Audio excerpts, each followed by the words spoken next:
Historically, Russophobia has included state-sponsored and grassroots mistreatment and discrimination, as well as propaganda containing anti-Russian sentiment. It is interesting how Russophobia has spread over the centuries, a kind of modus operandi.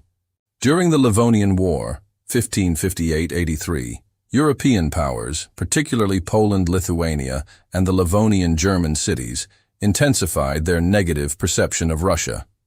They imposed embargoes on war supplies to Russia, fearing the possibility of it receiving military supplies from England, which had an active trade mission in Russia. Queen Elizabeth denied the accusations, but Russophobia remains. Whatever you think, is the Russians' fault. Napoleon's France attacks Russia, resulting in a negative perception of Russia. Hitler's Germany attacks Russia, resulting in a negative perception of Russia. And of course, alleged Russian interference in the 2016 U.S. presidential election, which was later denied, resulting in a negative perception of Russia. Whatever you think, the Russians made him president. Unfortunately, Russians mistakenly perceive Russophobia as an attitude of the so-called collective West, directed exclusively against Russia, not realizing that such a thing as Russophobia does not exist. In their blindness, the Russians do not see that what they call Russophobia has destroyed the indigenous people of the American continent, Australia, Africa, Asia, their languages, culture, and religion.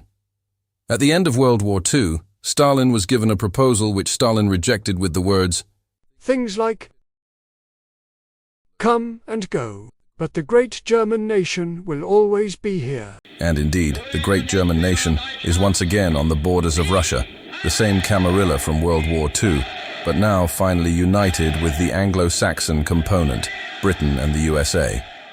Stalin predicted events 80 years in advance.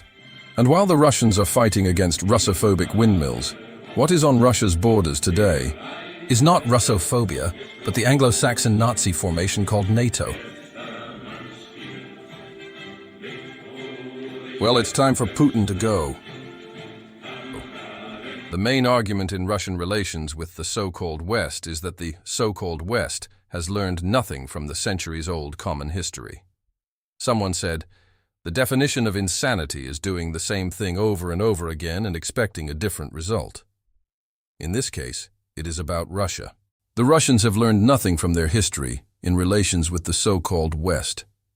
To see how the so-called West works, let's look at the experiences of the North American Indians and the last words of General Custer at the Battle of the Little Bighorn.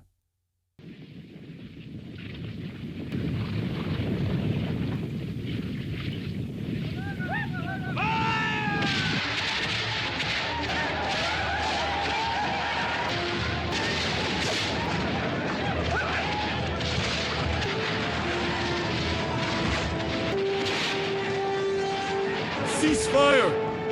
Ceasefire! We'll send you blankets! July 1941 conference at Wewelsburg Castle. Participants of the meeting.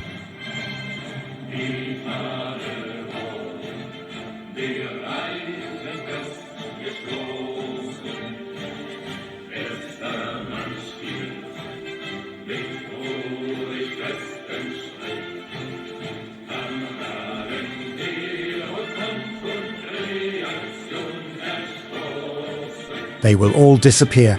The East will be ours.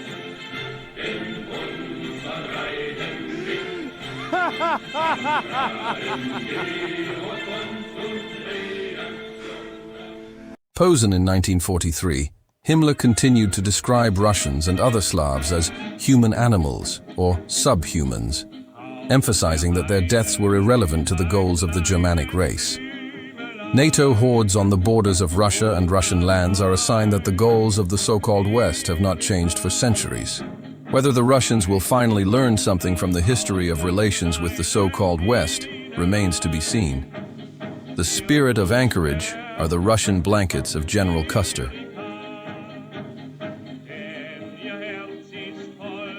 Maybe it's time for Putin to go after all.